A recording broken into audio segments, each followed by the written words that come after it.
shoot. Let me.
This is the original esport racing game.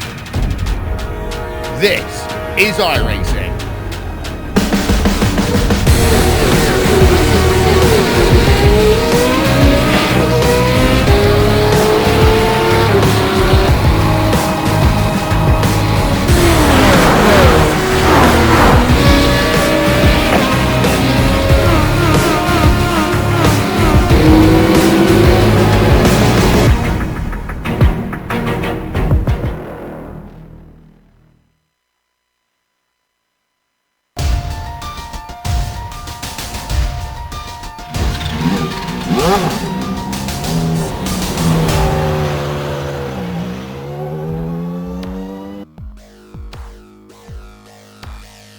The first 3 rounds took us to Europe, the US, and now back across the pond, the old world once more. The Nürburgring introduces our competitors to another chapter in this fascinating season. Moda finds himself outgunned by the new talent for the first time in a while, but that new talent's aggression has cost them a few good finishes in the first 2 races. What will today's event hold in store for us? We'll find out soon as we get ready to watch round 3 of the PRL GTE Sports Car Series, and you'll see it all live here on the Global SimRacing Channel and the iRacing Esports Network. Hi, I'm Joe Peak, and with me in the booth is Adam Young. Behind the scenes is our director, Sean Crackers Ambrose, and he's using cameras provided by Dougie Beard. Adam, we come back to the ring, but before anyone panics, it's the GP course. Although, I'd love to see these GTE cars on the full ring, but not today. No, we're going to be running the Grand Prix circuit here at the Nürburgring, 3.2 miles, 5.15 kilometers, 16 turns around here. Of course, the GP circuit came into being after they made massive changes to the Nürburgring back in the early 80s, and, well, they demolished actually part of the old Nürburgring, built this track kind of around it, kind of in its shell, and it really hasn't had too much in the way of major changes over the years, although a few, like most Formula One tracks, adding runoffs and a few adjustments to the chicane, stuff like that. But overall, well, it's pretty close to what it always has been. And with that, we'll go ahead and take a lap around the Nürburgring GP strip.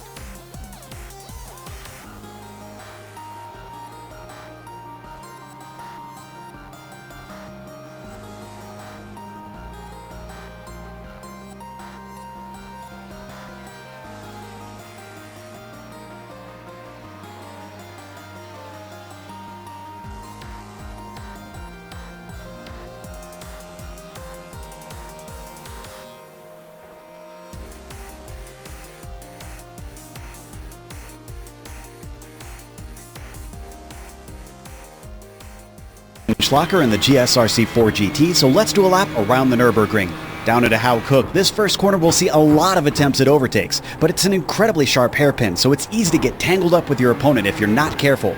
This leads you into the Mercedes arena, which is mostly made up of slower speed corners. It'll take patience if you get caught up behind a slower car through here, because unless you're significantly faster, it's unlikely that you'll get by.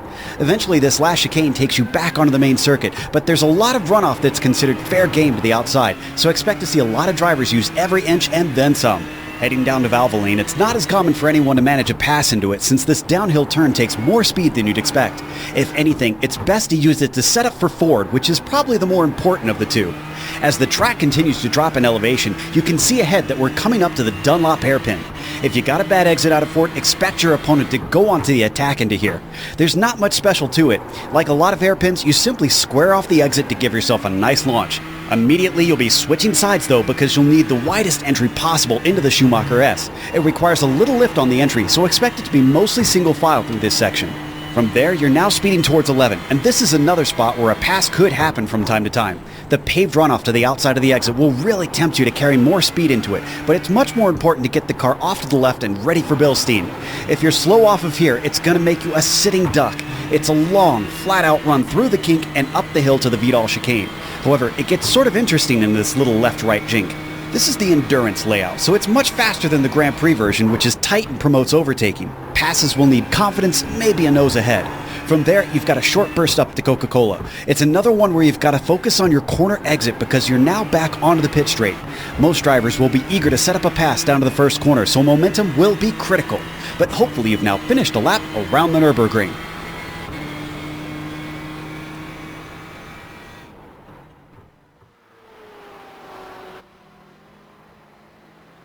There you see a lap around the Nürburgring from behind the Ford GT. But as always, today's race is brought to you by SimMSA. Simulation Motorsports Affinity provides many consulting services, from completely customizing simulators to managing teams, individual drivers, and complete events. They're working hard to bring organizations, companies, manufacturers, teams, and drivers together at one place to support and promote sim racing internationally. They're also bridging virtual and real motorsports by providing a network between these two, involving sim racers, real drivers, teams, managers, engineers, and of course, motorsport fans alike. You can find out more about how you can get involved at SIMMSA.net. Today's broadcast is also proudly sponsored by ButtKicker. ButtKicker products create an incredible immersion and realism to every game. Feel every nuance and truly put yourself in the driver's seat. The winner of Division 1 here in the PRL GTE Sports Car Series will get a ButtKicker Gamer 2 or a simulation kit. Also, both drivers of the winning team in the team's championship will get a free t-shirt. Check them out at thebuttkicker.com. Thanks to both of them for helping make this series possible come to air. Now, let's take a look at the championship points. We've got both drivers and teams to go over, Adam. Yeah, let's take a look at those drivers standings, see who's in the front-running position to maybe pick up some of those ButtKicker products. Abner Acosta coming home in first position here so far. Keep in mind, still early on in the season, still lots of room to move, and you can see that the top five, very competitive right now. Dino Filippa is in second, and I actually don't believe I see him so far on the rundown here for today. Zachary Hefner moved up a spot last race. He's sitting in third, and then once again, of course, young in the season, you'll see some big moves. Up 10 spots, Michael Diaz up 8 spots, Carl Madev, and so lots of room to move around there. Let's go ahead and take a look at those team standings here. And of course, I mentioned, hey, everybody on the teams list, winning team, free t-shirts. I'll take a free t-shirt any time. And who's leading that one? That's going to be Obsidian Racing. That's going to be Acosta and Diaz, both Americans. Second place right now, Rancoon B Racer with Philippa and Borda. They're only 13 points behind, but they did lose that top spot last week. Third is Speedworks Racing Team West. Fourth is going to go to Racing Sim Tools Podium Hunters. I really like the Podium Hunter scheme. I'm not going to lie to you. Team Bushfink Copper. And we see those Bushfink guys around everywhere while they're trying to make a statement here this season. They're up 3 spots in the 5th. Thanks for that, Adam. Real quick, let's tell you how today's race is actually going to go if you haven't watched the first 2 rounds. As we mentioned, we are in round 3. Now, there are drop weeks, so even though we mentioned that Filippa doesn't seem to be here today, he could still win the championship as long as he stays consistent, but he's under the gun now. 4 different makes of cars are available. They're all GTE spec cars, the Porsche, the Ferrari, the Ford, and the BMW. Now, if you're used to previous seasons where it was 45 minutes, they've upped this. It's 60 minutes. It is still only 1 pit stop, though, and that is because they still have a restricted fuel cell on these cars, so they can't make the normal distance that the real ones could. The setups are open, though, and they can tweak them to their liking. They do have an incident cap at 24, and that means that if you go over that with enough off tracks or problems out there on track, you will be disqualified, so you got to keep it clean today. No spare car to save you either with those incidents, so if you have any sort of damage, you got to come in and get that fixed.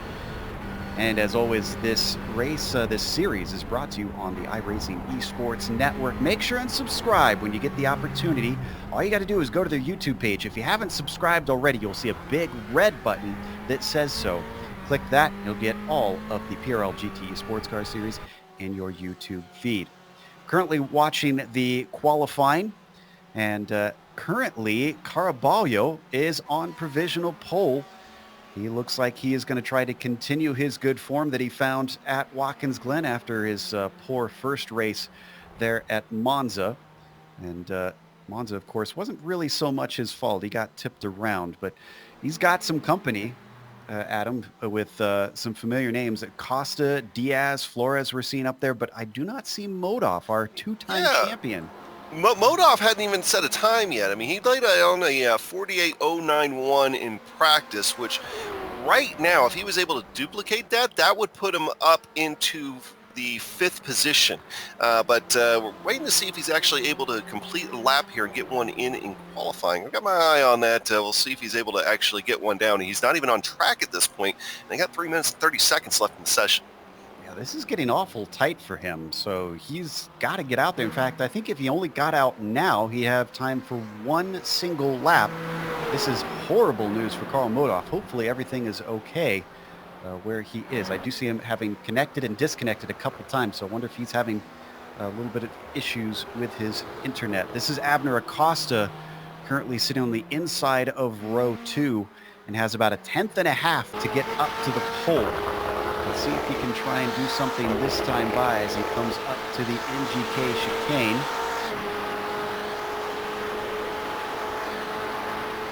This is the more open chicane if you're used to watching Formula One here. So, Adam, I do still think we should probably see passes, but I have to imagine that's going to be a lot tougher. That's going to be real tough going into that chicane. There's a lot more flowing than what you find in the Formula One. I mean, you're able to take that in pretty much third gear in GT3 cars, GTE cars. Almost every flavor of car, you're able to take that a lot higher speed. It doesn't really give you an opportunity to really kind of cut underneath something, because when you take it at much higher speed, well, it's going to kind of shrink that track width just a little bit. So probably not a lot of passes there. We'll see some in other places. I mean, we got Hog out there. That's going to be a spot going down into turn 1 that I think we'll see a lot of passing going on. In particular, especially coming off that long front straightaway there. Also going down into Michelin, I expect to actually see some passes, and also down in Dunlop. Dunlop, of course, being a long sweeper, but if you have just enough room to stick a nose down there, you should be okay to maybe try to complete a pass. We'll see where they find room to get around as we watch Flores, who sits in 5th. Abner Acosta is done with his qualifying because he came into the pits. I believe he had a little bit of a spin, so Flores kind of going to try to go faster. Acosta did go faster himself, but he stays behind Utredes on the 2nd row. Let's see if Flores can get off the 3rd row and a little bit higher. He comes to cross the line, and it's not a faster lap. Looks like that was a warm-up lap even potentially. It's a 52 flat. So we go to Peterson, and that one also not faster for Leaf, and he pulls over, so he's done for the day too. Just a minute left to go. Looking at Zachary Hefner here. He's coming down, and see if he's able to improve his time any. He's sitting in 7th right now with a 48.7. Going through the chicane. Came in new last season, but won some races along the way. No surprise he's been performing well so far this season. The 48.7 was his first lap that he set, and this one is a 48.5, 0.2 faster. Unfortunately, still 0.02 of a second though off Sean McBeth, so he doesn't get to move any. Caraballo is going to be the next one around. And he's only set one time out here, but it's still good enough for pole. And this most recent one still doesn't count for him. Look at 1st and 2nd, Joe, between Diaz and Caraballo. Oh, my goodness. When did Diaz come across the line? Right in front of him, just by a couple of cars. It's wow. Tied to within 1,000th. But for those not familiar, iRacing...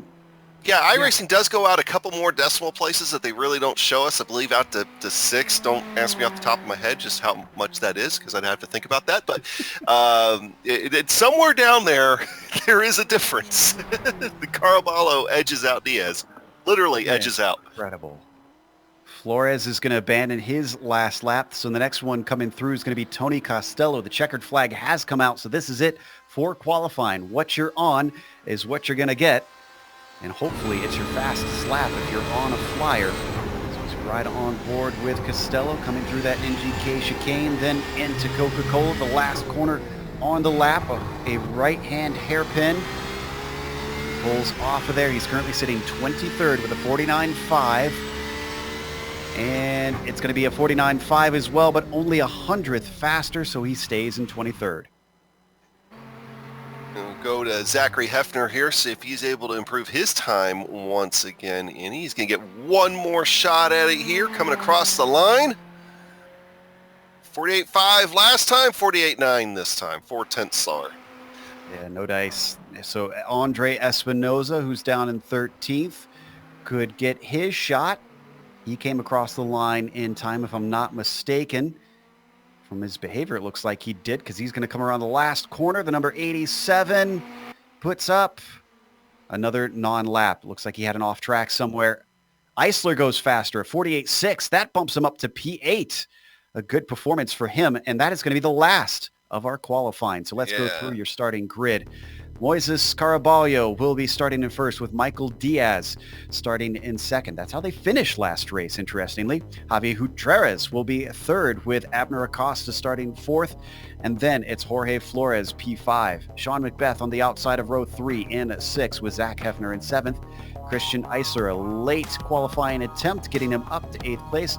Pablo Uribe in 9th, and then Jeffrey Arroyan rounds out your top 10.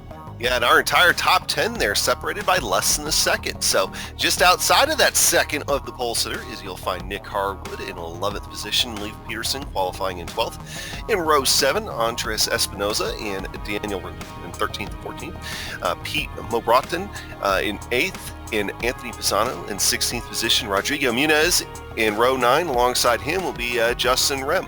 And Michael Stogbauer in 19th position, and 20th, Matthew Tina. Josh Daniels starts in the 21st spot, with Cody Bauman in 22nd. Then it's Tony Costello, who we watched unable to improve his time. He starts 23rd.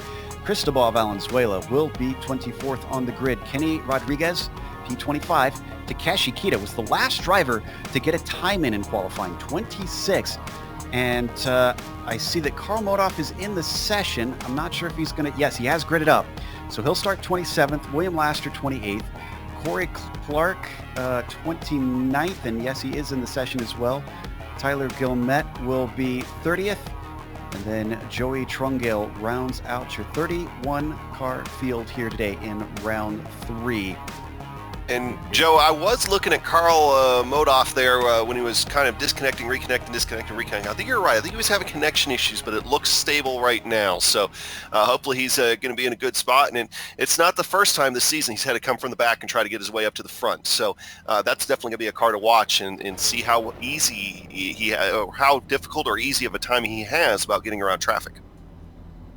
Yeah, he qualified horribly in Monza, but at least he got a qualifying time in there. Here he didn't even get a shot, and it's a slow takeoff behind the Porsche pace car. Moises Caraballo waiting a decent amount of time before he accelerates.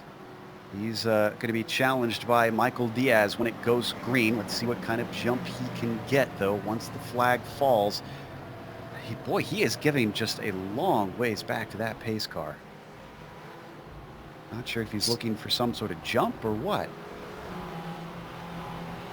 Might be trying to judge when the pace car comes off. Well, it's already into the pit lane.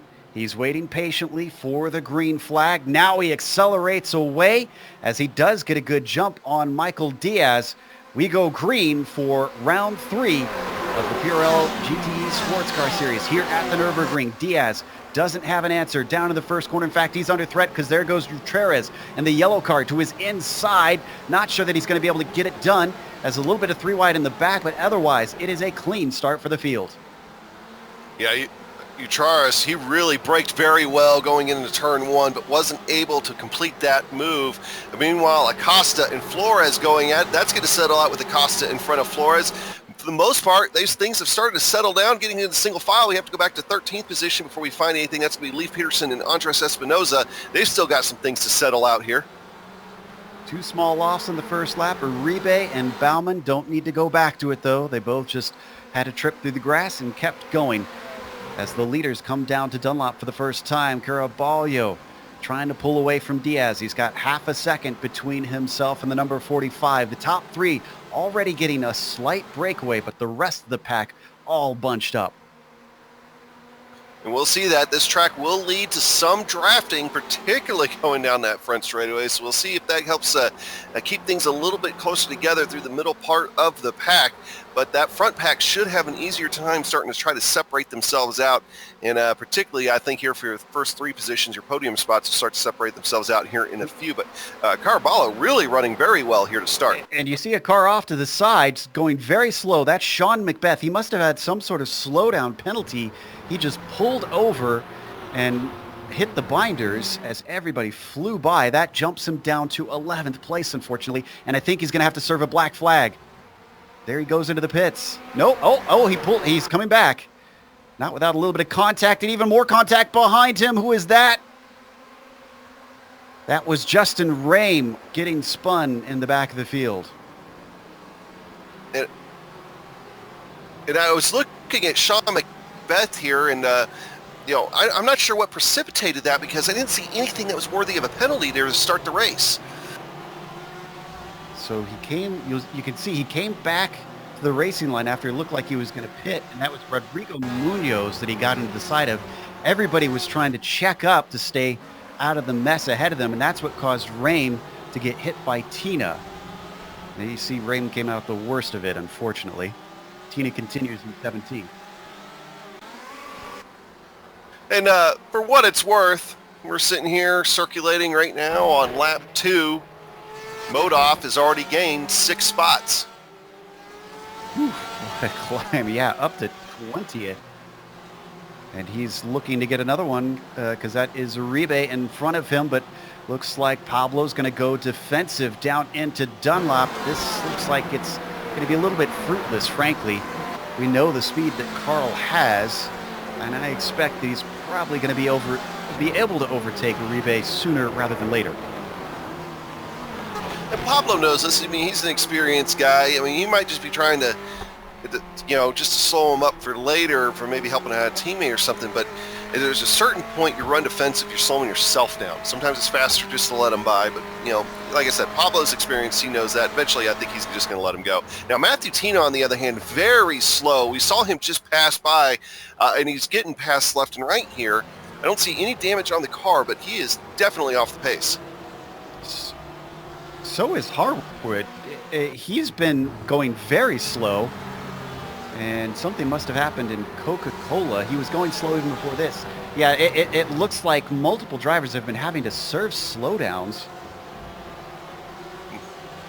Not sure where they're picking him up at, though. I wonder if it's the Schumacher S, maybe. He was in the midst of a lot of chaos there when we came back live. Pisano, Munoz, and McBeth all in a battle. McBeth, remember, one of the drivers had to serve a slowdown as well.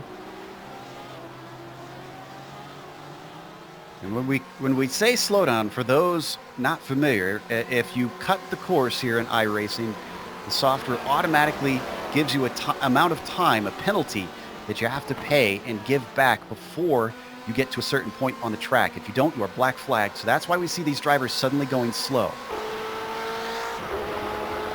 At least that's our theory, and it looks definitely plausible as far as the theory. Just still, I didn't see them really step out too far. That's the weird thing. I mean, I'd expect that seems that somewhere like Spa, but I don't think I've ever seen it here before. So on board Munoz, we're looking back at the Bushfink car of Nick Harwood, who currently runs 15th. Nick started in 11th, so what he lost wasn't too drastic, but he's still down from where he gridded up. He's in a whole train of cars, frankly. Yeah, and look who's leading that train of cars. We got Carl Modoff, only now just right back there. I told you he's going to be exciting to watch here through today, and he's definitely making his way up through the field. Oh, we had a car spin behind him that was Uribe, who went off track at the chicane. It was all on his own, didn't make any contact. Although he went flying nearly. He hit a curb very weird.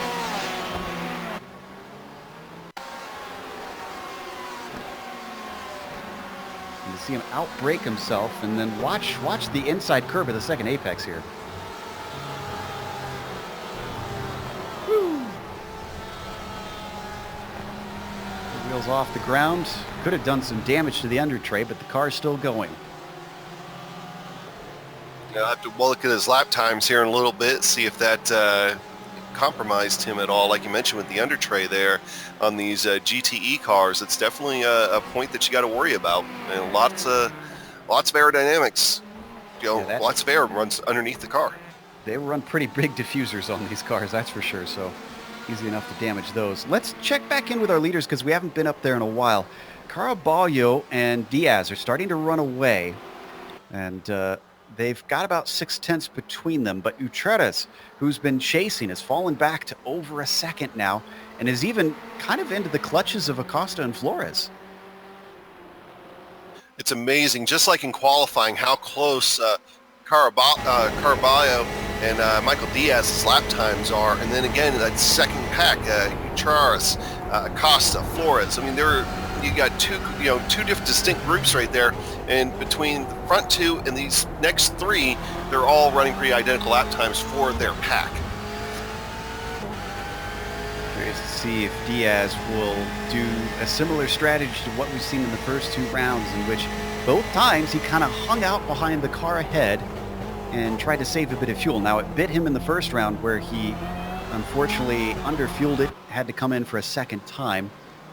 But he did it well at Watkins Glen and even overtook second on the track and looked like he had good pace at the end, but he didn't have enough to try and chase down the leader. As we come back to 10th place between Mo Broughton and Peterson.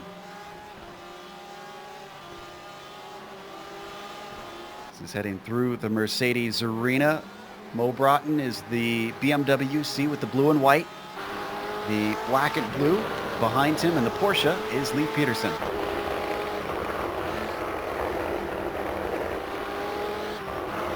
Down through Valvoline and Ford off the corner, trying to get himself a launch, but currently it looks like Mo Broughton's got the legs on him as he puts himself a little bit more distance between the two cars.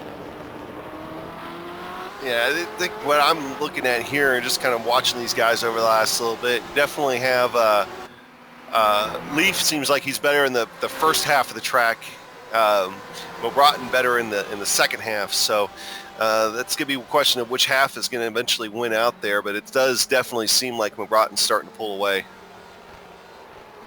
And more action with Modov because he's... I've been watching him, man. He is on a tear. Modov is now just all over Nick Harwood. And actually been trying to now get around here for almost a full lap, but might finally get him here. Gonna make a move.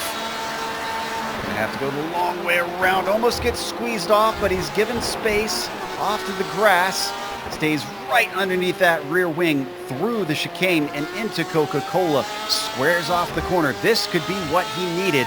This is an excellent launch. Look at how close he is to the back of that car ahead. The number 19 does not defend. This time he lets the Technicolor car of our 2-time champion slip up the inside and could look for an over-under, but I'm not sure that he's going to be on the correct side into the Mercedes arena. Give 15th to Modov. Yeah, Modov didn't even really give him a chance to defend there. And great run through Coca-Cola. I mean, kind of see, he ran a little bit wide with the purpose of being able to get back on that throttle a little earlier, and that worked out perfect for that run down the front straightaway to complete that move. Next up, Michael Stogbauer. That's going to be the next target there for Karl Modov. Now, did Peterson get recently passed? Macbeth is suddenly ahead of him. Yeah, Macbeth was able to get around Peterson. Peterson here, since we left him, looks like something happened because he dropped about a second and a half. Let's take a look at the replay. What if he just had a little bobble or something? Well, looks like just a little slow off the corner. Macbeth smelled blood in the water and snuck one in through Valvoline, nice and clean as you like. So that moves Macbeth up to 11th. He started on the 3rd row, so Macbeth has been steadily trying to climb his way back forward to at least where he began this race, but he's still got more positions to make up to get there. Yeah, he got the short end of the stick in a few places there on the opening lap, and caused him to drop some of those spots, but slowly but surely starting to try to gain him back. And by the way, I did go back and look at Leif Peterson's lap before where he kind of dropped a second and a half. I just think he just had a bad lap, maybe missed a few braking points or something like that. Never really had an off and just kind of compounded it. And you're right, Sean Macbeth spilled blood in the water and went after it. Let's check in on Caraballo and Diaz, where it's extended slightly. Diaz has now dropped back to 0.8 of a second. Remember, it was about 6 or 7 tenths before. So again, it isn't huge margins here, Adam, but I'm starting to wonder if Diaz is going to be able to do this. Yeah. You don't have to win by much. You just have to be the first one across the line. As they come through Dunlop, they definitely dropped Contreras. At least visually, and it doesn't seem like, you know, they're dropping off too much, but that second group there with Utraris, Acosta, and Flores, it seems like they've kind of stopped the bleeding on time, and it's kind of settled out to about a second and a half, 1.6 seconds. So we'll have to see if maybe they're able to start taking advantage and maybe get caught back up. Watch from Carl Modoff back here in 15th, because already he's caught the next cars in line: Stogbauer, Rooney, Peterson, and then he'll set his sights on Macbeth ahead of him. But at first, he's got to deal with these three, and already he comes up to the BMW to within about 0.3 of a second.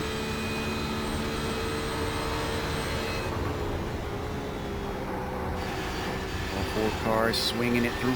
Look at how much more speed he carried through. Oh, the car starts to wobble, and he gets into the back of Stogbauer. Both cars spin. Stogbauer off the track, and it looks like Modoff had to back it up to try and get it going, but he loses multiple positions. Ultimately, he really only lost, well, 3 fourth cars going by him, that being Stogbauer. Man, that put a stop to that run here for at least right now. He's going to have to make up more time than anything else. Lost a lot of time there. And I don't know if maybe he just misjudged when Stogbauer was going to break there for Coca-Cola, but just ran him over, essentially. It looks like he never really had control out of the chicane, if I'm honest, because the car just started wobbling. Maybe he just caught him quicker than he expected and was trying to get on the binders before the car had really planted itself. Hard to say, but whatever the case, he's in 19th now. So that allows Stogbauer to try and recollect himself, but positions lost. And Leif Peterson, though, I have to imagine, is happy about that one. He's trying to chase Danny Rooney. Yeah, actually just lost that spot to Daniel Rooney here. Daniel Rooney is able to get around Leif. You know, I think we've got this one. Let's check this out. Yeah. See how he did it here. Give him some credit. Actually, picked a right spot. Another one of those smelt blood in the water situations. Yeah, Leif just doesn't seem like he's running as good a lap times as what he was right at the start of the race. Wonder if Leif might have some damage himself.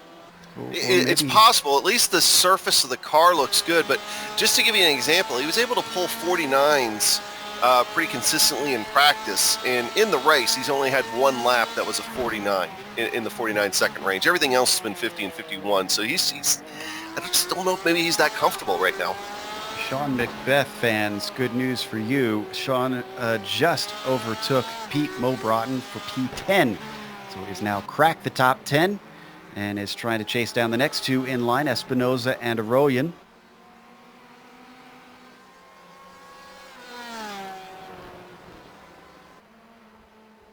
So Macbeth continuing his climb forward. I noticed that out of the corner of my eye because just behind them there was that little bit of a battle between Rooney and Peterson for position, and then suddenly into turn 1, Macbeth manages to get himself 1 more. He's got about a 1.5 seconds up to Espinoza. Definitely doable with still 3/4 of the race left to go.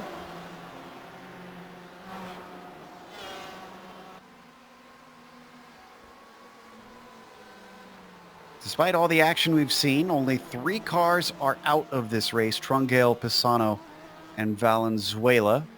Last one running is Corey Clark in 28th. He is already a lap down, unfortunately. And I went back to try to find what happened to Trungale. It was a couple laps ago, and he just kind of pulled off, so there was no incident there or anything.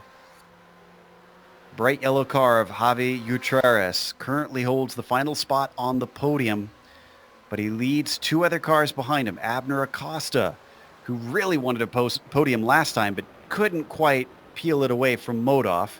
And then behind them, it is Jorge Flores in P5.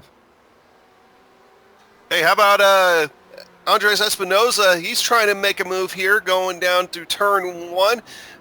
Orion's going to go ahead and give up that spot and let him have it. Nicely done by Espinosa. Let's give that another look since we came in just at the end of it. This is down into Haug Hook. Ducks the Ferrari to the inside. Just neatly outbrakes him. And then comes off the corner quicker. There hasn't been a whole lot of wild, gutsy moves. It's all just been very clinical, very textbook today. Very textbook and give and take, too. I mean, Jeffrey there, he didn't put up any kind of fight or try to come back on him or anything. He's like, okay, you got me. Take the position. I don't want to slow myself down, and he could hurt me later. And Espinosa was the benefactor of that. So, but I'm seeing mostly a lot of that give and take through the field. So lots of clean driving out there today. Good to see, as we did have a bit of intense driving at the start of last race. I wonder if they realized no point in doing that, losing the leaders so quickly like they did at Watkins Glen. Going down to 21st, Uribe is another driver with a train behind him. He's got Takeshi Kita, Laster, and Tina.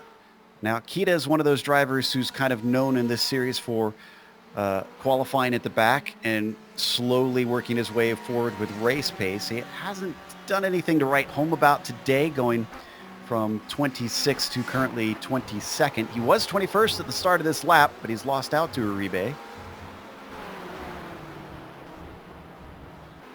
When he's slow through the chicane, Laster going to take a look to the inside of Coca-Cola, but Kita shut the door. Good second bite of the apple. Coming down the front stretch. There's that slipstream you were talking about, Adam, and he's going to get a defensive move, though. He's going to have to do this the hard way. Yeah, I don't think anybody gave these guys that memo. They're still going at it hard. Certainly are.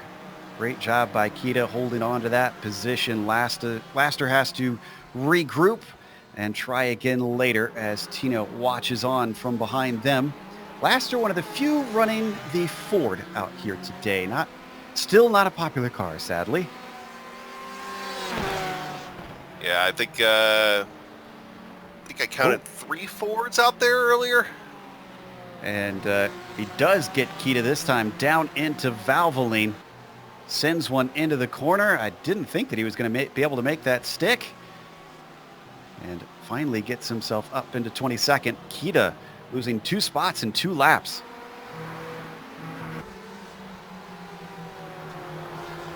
Eighth getting intense as Espinosa for a moment was caught by Royan, but the accordion effect has brought him farther away once again. They do have a charging Sean Macbeth starting to breathe down their neck.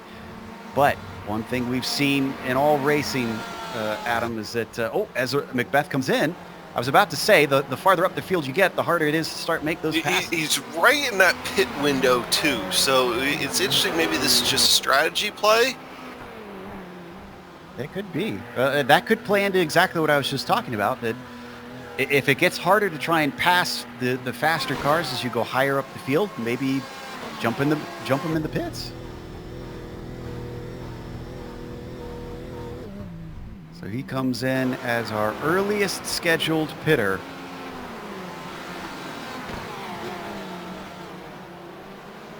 Still 2/3 of this race left to go.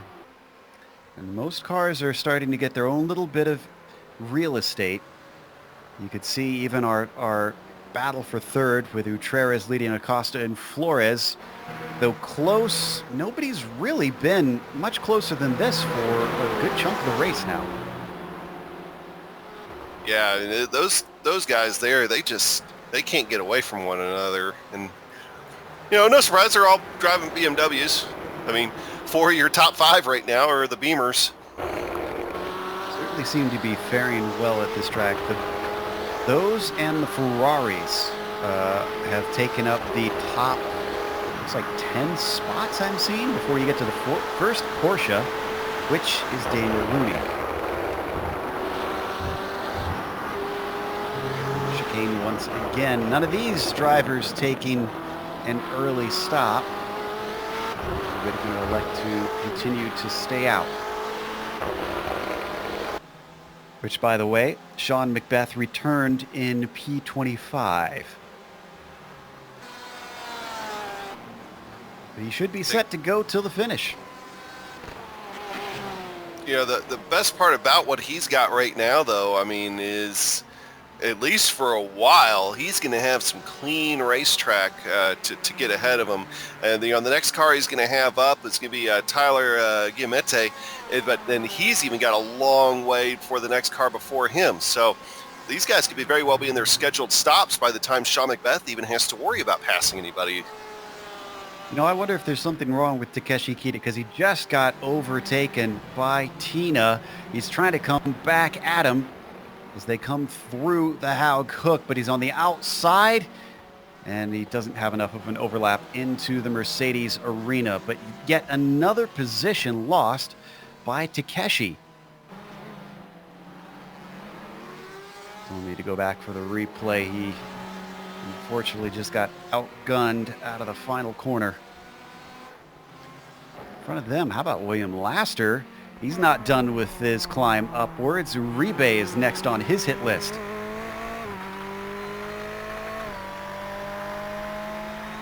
This has been a fine drive from the 307. Started 28th, didn't get a qualifying time in. He's up to 21st. He's looking to crack the top 20. Hey, don't look now. There's a guy named Carl Modoff who's about gained a lot back of what he lost. He's making the attack right now on Rodrigo Muniz. He's trying to get around him. I think he might have it here because he is right underneath the rear wing of the number 9. I mean, if he could get a run here right past the chicane going into Coca-Cola, and then he's got Leif Peterson, who's bleeding more spots right in front of him. He very well could get past, gain 2 more spots by the time we get to turn 1 here in a moment. Late dive into Coca-Cola, but he makes it stick because he was given room by Munoz. For a second, I thought it was going to be very similar to what we saw before, even though he's got to continue this fight down to turn 1 because he almost lost it out of the chicane yet again. He's deeper on the brakes than the number 9. So he's going to be able to now take 14th.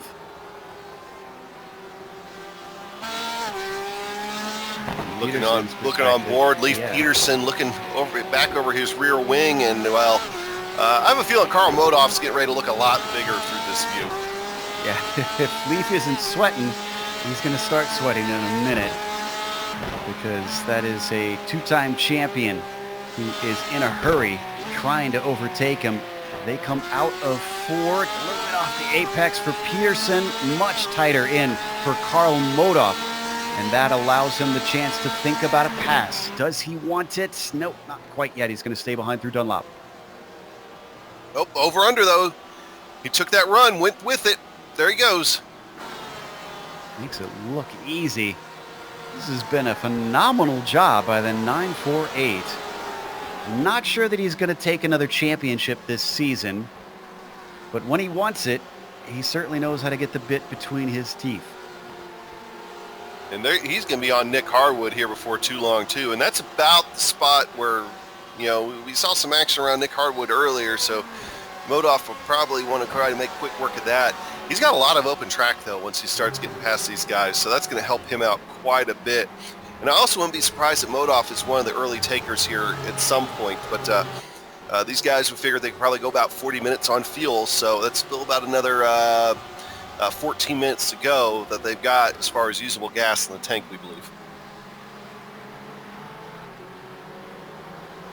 So as the drivers work their way towards the halfway mark, let's take a look. I'm kind of curious, actually. What's the pace difference between Modoff and the leaders? And did Tony Costello have something It's hard to tell right now because you got to remember, a lot of those last couple of laps, Modoff has been running in a lot of traffic. So that might slow him down by a little bit. But Caraballo here the last little bit, I wouldn't be surprised if once Modoff gets into clean air, he's one of the fastest cars on the racetrack. But should add that Caraballo here just lost about a tenth to Michael Diaz the last little bit of a lap. Kind of changing gears a little bit, but we could, if this trend continues, we could have a battle for the lead starting to shape up here over the next little bit. That'll be tasty. Back into turn one, Justin Rame almost lost the car into a group of people. Let's see if we can find the replay here. This might be about 50 seconds back at this point. Yeah, here you're going to see it right there. Woo-hoo-hoo. Whoever that was in the yellow and gray machine, he's got to be thanking his lucky stars that he didn't go right down to the apex, because there was a Porsche suddenly facing a bit of the wrong way.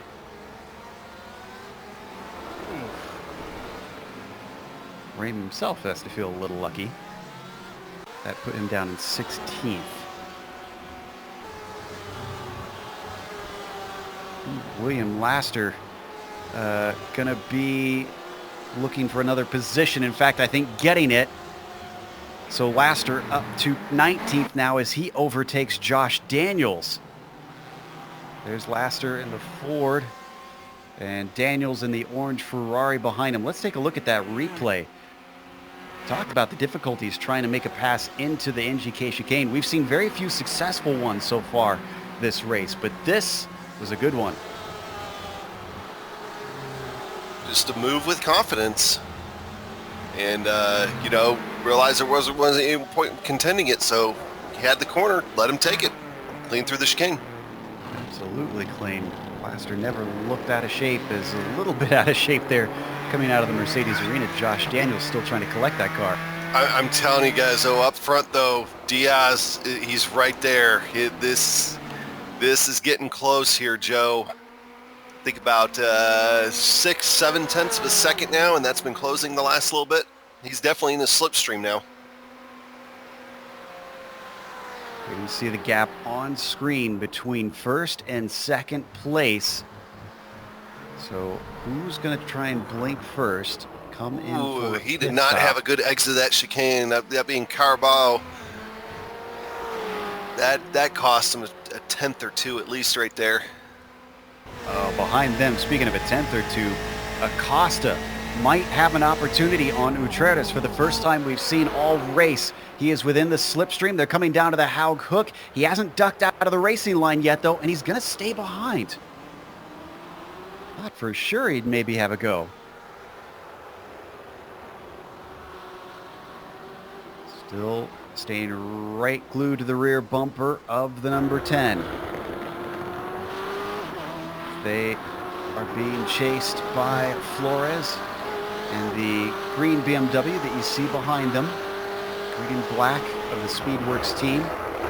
Just going to give them a little bit of distance so that they don't wreck and collect him. Let's watch from his perspective as he's got a front row view of this nice little fight for the final spot on the podium. Down into Dunlop Curve. Little wide there for Acosta, but nice and tidy down to the inside for Utreres. Through the Schumacher S's once more. We have officially passed the halfway point. A little bit of a look into Michelin from Acosta, but nothing doing quite yet.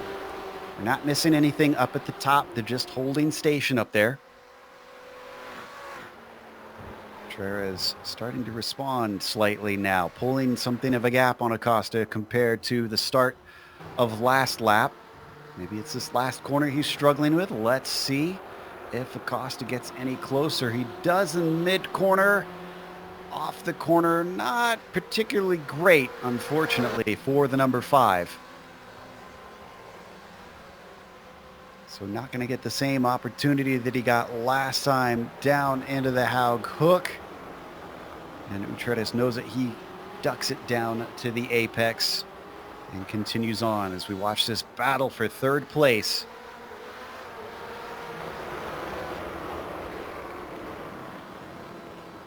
So we still have only had, let's see, no, I take that back. We have had another scheduled stop, I believe, because Matthew Tina looks like he's been in and out based on that pit stop time.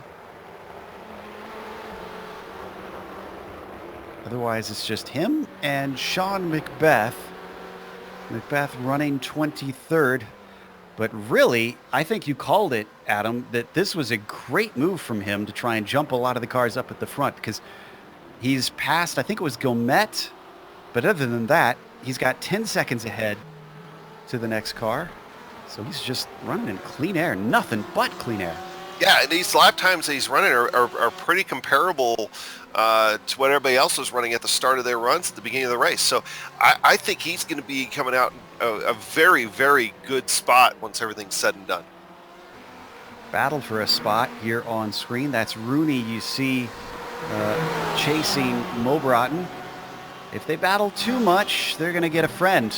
Karl Modhoff is up to 12th now, and he's got about 2.5 seconds to make up on this pair. Yeah, and Karl Modhoff, by the way, the third fastest car on the racetrack.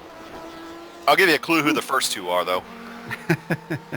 and by the way, speaking of that, Moses running P1, he did not have a good exit of Coca-Cola just a second ago. Ran a little wide, got onto the curb out there, and I saw the front end of his Ferrari kind of bend up just a little bit. So I'll have to see what happens with that. But Michael Diaz, he's still closing. And Rooney is in. Rooney pits, one of our drivers fighting up at the front. So coming down, trundling under the pit limiter now. I want to say that McBeth was going to be close to him. Because hadn't McBeth cracked the top 10 in the pit?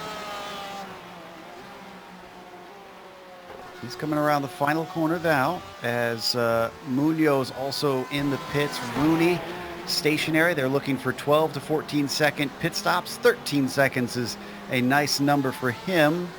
But unfortunately, McBeth is going to be able to sneak by before he can get up to speed. There you see him just flash out of your screen.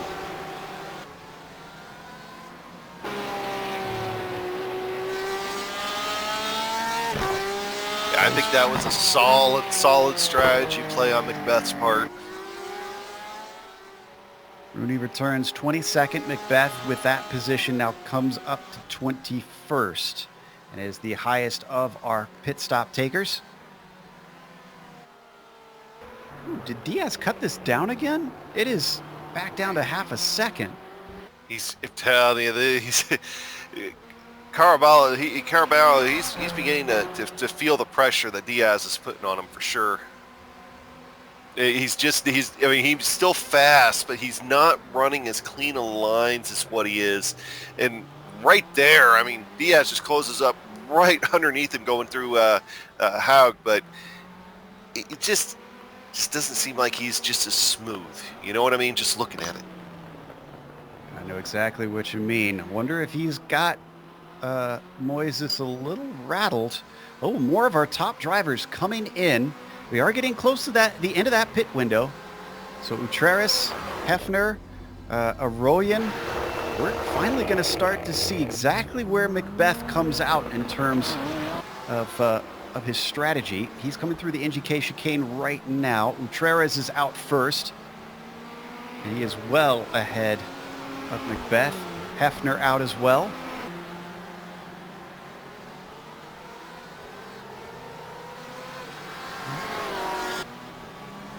Why is Arroyan in there so long? What if he got... Oh, I think Jeff got himself a speeding penalty. Oh. 15 seconds longer than normal. So we have now switched out Sean McBeth as your highest car who's pitted. It is Javi Utreris who is in 12th. Hefner, when he came out, he was just ahead of Sean McBeth by about 7 seconds. Hefner is the second car to have pitted. And then McBeth is now the third.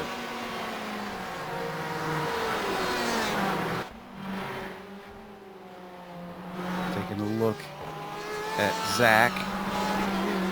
Started this race in 7th position, but he's waiting for a few drivers to pit to really see where he comes out. I know he was as high as 6th. In fact, I think he was running in 6th for pretty much the entire race so far.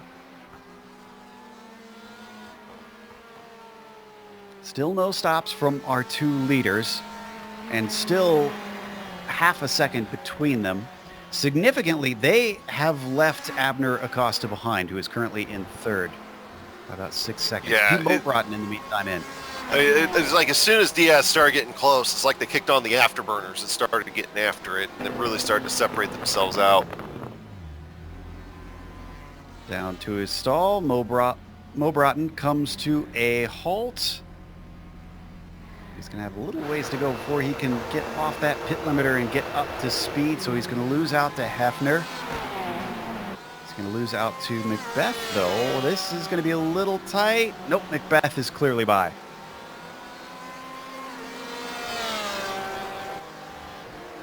Driver he's going to come out in front of is Daniel Rooney, which slots Motrotten up to 19th.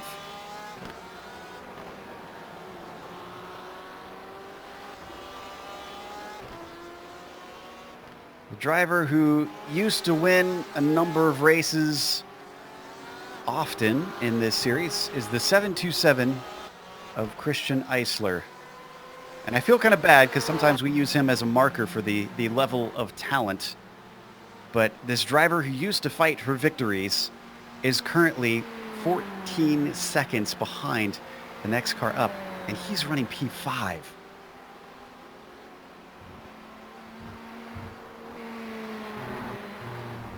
Oh, how the mighty have fallen. 21 minutes left to go. I wonder if we're going to start to see everybody left dash on in this time through. Just know there's a lot of people with the eyes at the front when these two guys are going to be coming in. We're on our leaders, and Caraballo responding slightly. It's hovering between 6 and 7 tenths of a second instead of down to 5. Through the Ford hairpin, down on their way towards Dunlop. He drops back yet another tenth, and Diaz, last week, he played a little bit of possum, Adam. He, unfortunately for Karl Modoff, just kind of sat and waited, and after the pit stops, he pounced and then left him behind. I'm not sure that that's the case here. I mean, to me, this reads like this is legitimate pace, but you never know. Yeah, I mean, I don't know. If he's got something secret, and I figure he'd be laying it all on the line by now, because, I mean, he has really had to drive this race car in order to keep, for this battle to be as good as what it is. I mean, it hasn't been side by side at all, but you can tell these guys are driving on the ragged edge right now, both of them. They're at least going to go around another lap here, but look how wide Carballo runs through Coca-Cola there. I'm surprised Diaz didn't get as much of a gain on him as what he could. He might have been trying to figure out why he was trying to run so wide. Yeah, that was a costly mistake for Caraballo. We've also got Flores pitting now. Again, Utreres is our highest pitter, but Utreres is actually in the midst of a battle currently with a car who has not yet pitted. That is Stogbauer. And they're side by side on their way up into the second place. Michael Diaz just almost broke loose on the back half of the Hog Hook. He's going to lose a lot of time here. In retrospect, Carballo, he's still in sight, but that's at least a second he's going to lose. Yeah, it looks like through the Mercedes arena. Almost looks like his front end lost grip more than anything. Yeah. Right. Let's watch his hands here. He's definitely counter steering. Good catch though. But that puts him 1.2 seconds back, unfortunately. So that tight battle that we've been watching has fallen away. If he runs him back down, I get the feeling that it is a case of Michael Diaz just kind of biding his time. If not, I'd expect what we were told about the pit window here is accurate, I expect both these guys to come in right now. But if I'm Diaz, regardless, I'm coming in right now just to, not make a bad situation worse as far as losing that time. But nope, here they both come. I think Diaz was waiting for Carvalho to what he's going to do, but Carvalho almost loses it on pit entry. He kind of slid it through there. Yeah, there was a late entry from both of them cutting across those red and white lines. I don't believe they get an unsafe entry if they do that. They should be okay. And that's Acosta coming in behind them. Eisler now coming down. Espinosa coming down. I expect Modov to come down this time by 2. I think we found the limit. Yeah, right where the grass starts, I think might be the limit. I meant the fuel, but too. That too.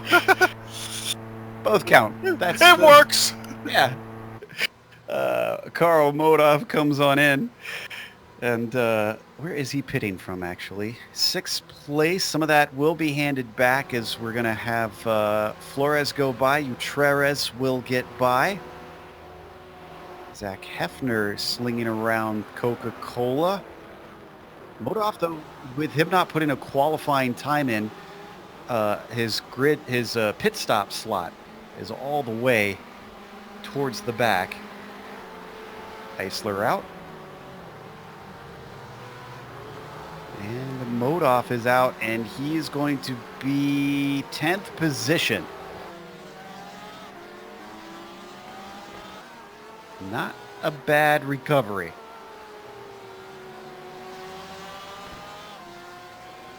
No, it is not. I mean, great drive. Despite that one incident, it's just been a great drive by Karl Modov here this afternoon. So what happened to our battles? I'm curious. Diaz came back out about the same amount away from Carvalho. About 1.5 seconds between the top 2. However, it looks like Eisler and Hefner have something of a battle brewing for P6.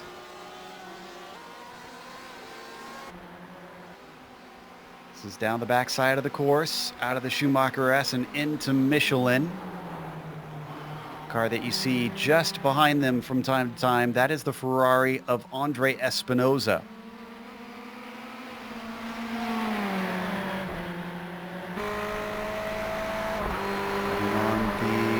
Hood of Zach Hefner's car, looking up at Christian Eisler.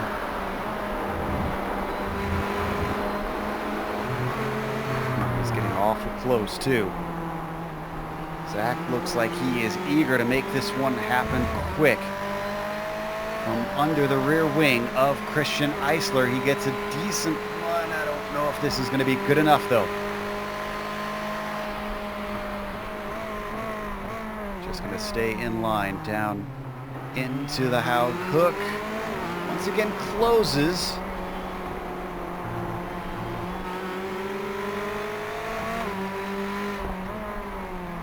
Now down to 15 minutes left on the clock. This is one of our closest battles out on track. I've seen Tyler Gilmet come in. Is this his first or second stop? Yeah, I want to say it's the second. I think I saw him coming earlier.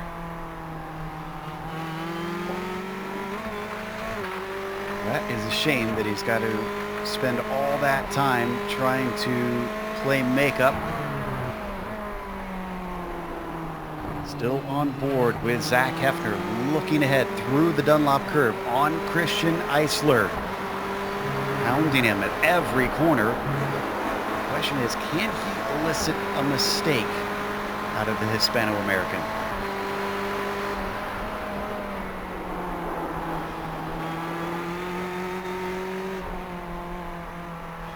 So it's got to be difficult for Christian, knowing that he is hiding out back there and has got very good pace as they come up the backstretch towards the NGK chicane.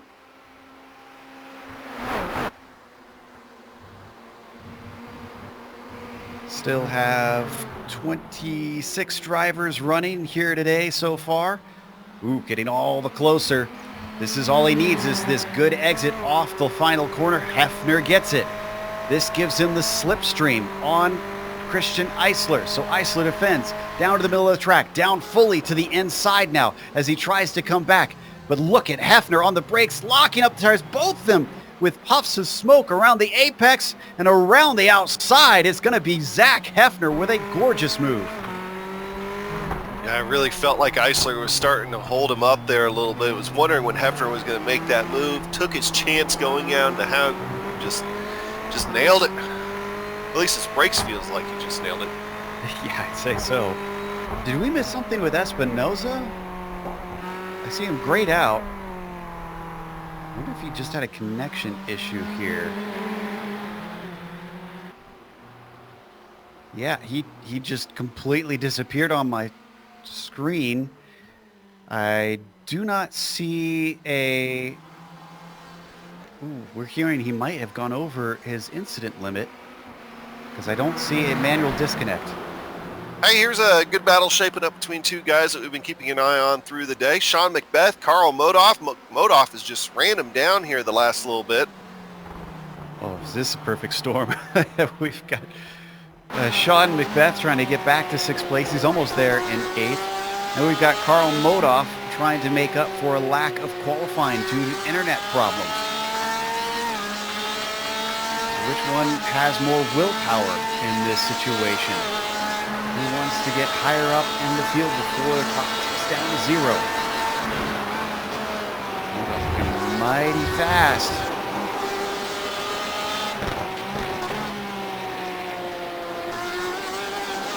Around Coca-Cola and onto the front stretch.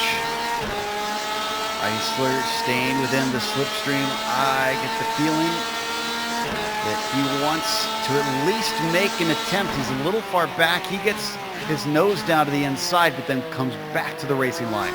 Oh, but he's given space at the apex by McBeth.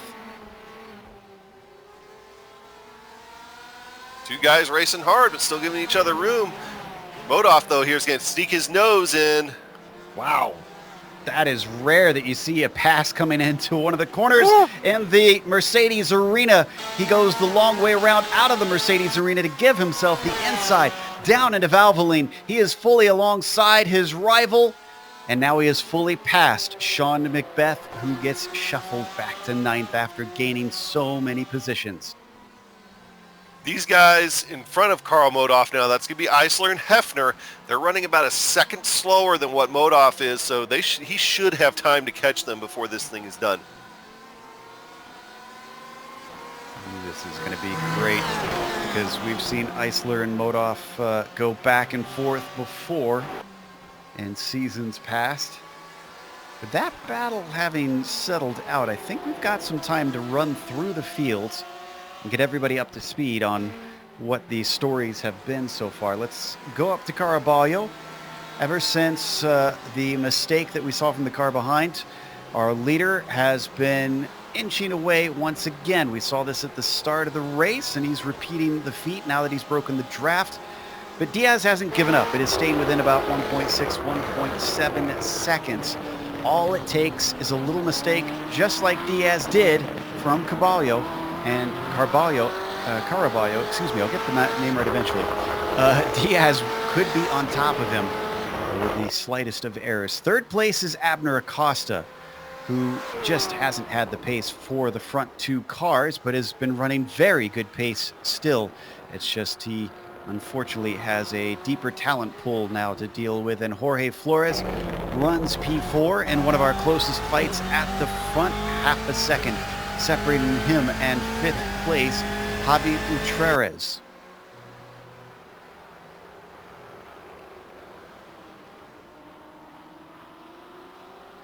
And looking at Javi Utreres, he's been involved in his own battles here pretty much all race long, and of course still involved with that one with Jorge Flores. But we have to go a long way back. We'll find Zachary Hefner. Hefner and Eisler have been going at. They're running 6th and 7th right now, and Zachary Hefner's been in the thick of it all race long, and still in the thick of it as he's going to be trying to hold off Eisler over the next, well, about 3 or 4 laps to the end of this thing. Go back to Eisler. Eisler did give up that position to Hefner just a few minutes ago, and Eisler continues to try to turn laps and see if he can't catch back up to him. but as long as he can keep him in sight, I think that's going to be all right. Now, the big question is going to be, can Modov catch these guys? He's running an 8th. Terrific drive from where he started. He's up 19 positions. I can't even count. He's been up so many. But Karl Modov definitely on the move right now, one of the fastest race cars on this track. He just got around Sean Macbeth. Sean Macbeth, of course, one of the guys that ran pitted very early on, about 20 minutes into this race. The first car to come down pit road, trying to recover after a very active first lap that cost him a few positions. He's almost back up to that starting position that he had at 6. He was at the tail end of this field at one point. There's your top 10 with 8 minutes left to go. And a little bit of a fight forming for 15th though. Jeff Aroyan, who recently had a half spin in Dunlop, has Michael Stogbauer trying to see if he can get something off of him. Michael was our driver that gave us a lot of action in Monza. He's trying to give us even more now that we've jumped over to Germany, but nothing doing down into the Haug Hook. You see Leif Peterson in the gray and blue machine behind them every once in a while in the background. He could make it a 3-car fight. We'll have to wait and see, though. Just had another car disconnected, I'm guessing because of incident limit, and that was Matthew Tina. I think a lot of these guys are picking that up going through the chicane, Joe. Yeah, there's a lot of paved runoff areas, so I guess they're pushing the limits where they shouldn't, or at least too much of the limit is being pushed. As well as this battle on screen, there's something of a battle forming for P4. This is Flores and Utredes. So, as we bring the cameras over there, the yellow car Contreras is actually pretty close down the front stretch. I wonder if he's going to be able to attack Flores. He hasn't looked yet. Oh, he's going to try to outbrake him very here. Late. Woo! He's going to get him. Mugged him. Showed no sign of going for it until the absolute last second. Turned it in early, and that moves Utredes up to 4th. Element of surprise in the favor of the bright yellow car, which you can't really miss, but certainly seemed like he was able to pull a sneak attack on Flores. Let's watch this one more time.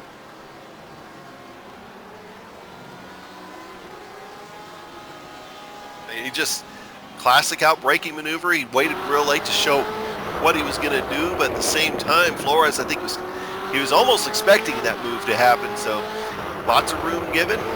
They were able to stay out of it. So we come back live with 5 minutes now left to go. What was a tense race up at the front has lost a little bit of its steam. 2.2, 2.3 seconds between Caraballo and Diaz. You know, it between Caraballo and Diaz, it really fell apart there right before the pit stop when Diaz's car kind of broke loose a little bit. It just has not been the same since. It hasn't been able to get back to the back bumper of Caraballo.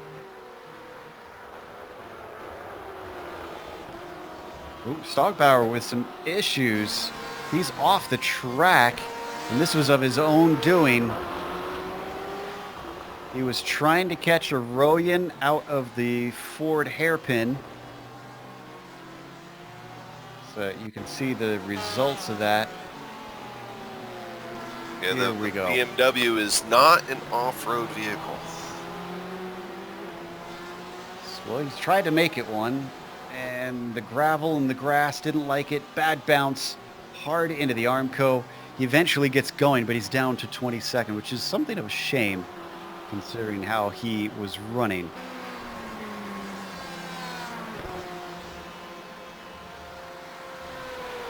Ever close to the end of this thing as we check in on Pete Mobrotten in P11.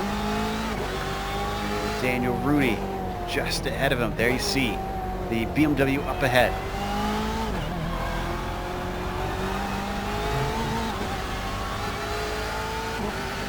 So we're doing 150, 149. 148 laps. So we're going to see that white flag come out here.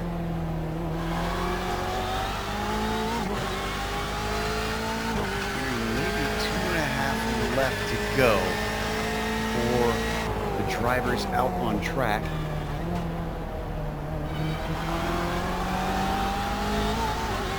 And he is really stalking Rudy. O'Brien wants to get himself into the top 10. Not really a significant difference other than your pride. Yeah, but every little point will count toward the end of the season. This is true. Don't know that Pete will be involved in the championship fight. Get a better idea as time goes on. They Bragging come rights. Bragging rights. They come through the NGK chicane. Over a little bit too far back for now, but trying to set himself up for a launch off of the final corner, and he gets one.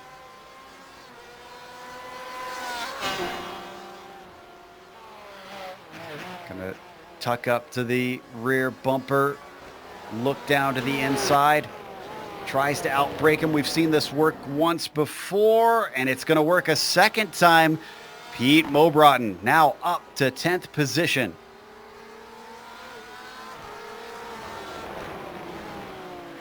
Now down to 2 minutes to go.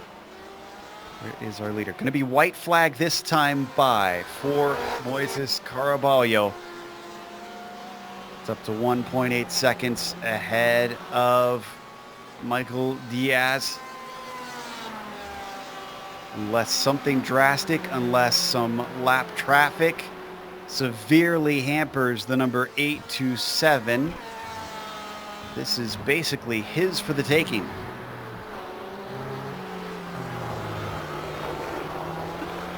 Should point out the last couple of laps, Diaz has shaved off almost 0.7 of a second off Caraballo. He's just going to simply run out of time to make any kind of run here. It's a what could have been situation for Michael, considering a chunk of this time lost was when he nearly spun the car coming through this section, the Mercedes Arena.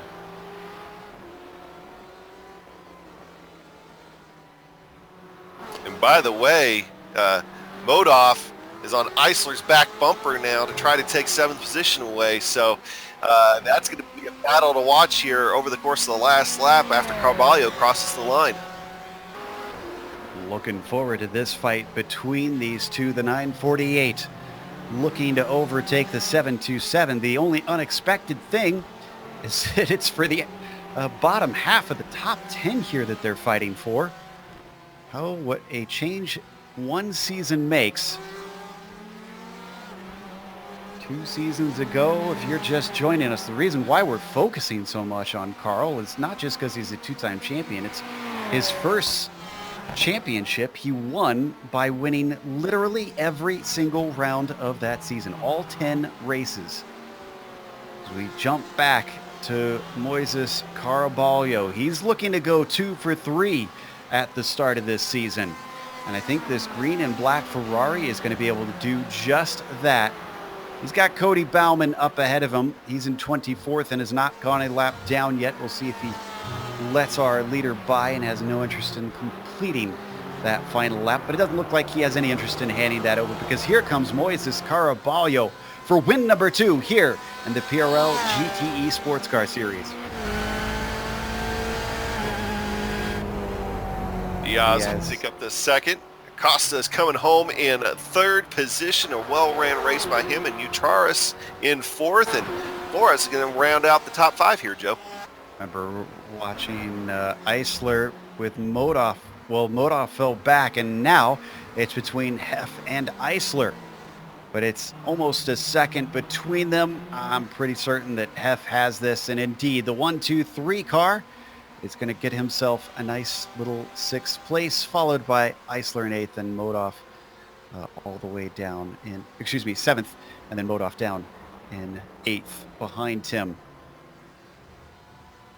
I don't see any other battles behind them. Everybody's real spaced out. You see Rooney coming across. Mo Broughton with a nice top 10. Depending on who you ask, Modov could be your hard charger today with starting 27th, but he didn't put a qualifying time in. Everybody now streaming across. Last one through. It's going to be the one we mentioned before. Tyler Gilmet. You see the Ford up the hill, through the chicane, and around Coca-Cola, the final corner of this 60-minute race. Tyler Gilmet will bring it home. So let's take a quick break here. Take a moment to catch our breath as you see the upcoming races on your screen. But after that, we'll give you the unofficial results as well as driver interviews. And stick around for those.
Welcome back to the Nürburgring. It was round 3 here for the PRL GTE Sports Car Series.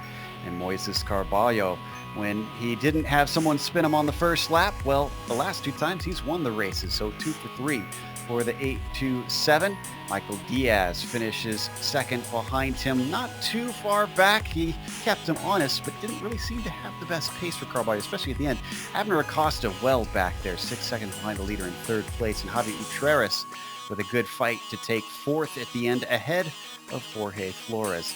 Zach Hefner wound up taking 6th with Christian Eisler 7th, just ahead of the non-qualifying Carl Modov going from 27th on the grid to 8th. Sean Macbeth didn't have the same sort of problem as he did qualify in 6th and winds up 9th, but that doesn't tell the whole story because, well, he fell all the way back to the end of the field at the start of the race due to what we believe was a slowdown penalty. 10th behind him goes to Pete Mo Broughton. Yeah, I'm looking at 11th place on back. You'll find Daniel Rooney. Kind of a quiet day for Daniel Rooney, a quiet 11th place. Nick Harwood had a little excitement at times, though. 12th position, 13th goes to William Laster. We saw his battle on screen. Justin Rim had that spin earlier on. Jeffrey Orion, 15th. Leif Peterson. Leif actually recovered a few spots right there at the end, but he definitely is not having the day I expect Leif Peterson to have. 17th position goes to Tony Costello, Rodrigo Munez in 18th, Pablo Uribe coming home in 19th position, Joshua Daniels in 20th. 21st goes to Takeshi Akita, so he at least still made forward progress. Michael Stogbauer had problems at the end and winds up 22nd. Tyler Gilmet was 23rd with Cody Bauman 24th. And last car on the lead lap, I was wrong. It wasn't Tyler, it was Cody who brought it home. Corey Clark, unfortunately, I think he had a DNF today. He was 25th. Same with Espinoza, 26th. Matthew Tina, 27th. Kenny Rodriguez, 28th. Joey Trungell, 29th. Anthony Pisano, 30th. And I think Valenzuela was a did not start today, unfortunately. We do have our winner ready to talk to us, Moises Caraballo, who has now won his second race of the season. Moises, now that you didn't have Carl Modoff behind you early in the race, it seems like Michael Diaz had pretty good pace to stay with you, but it never seemed like he quite challenged you.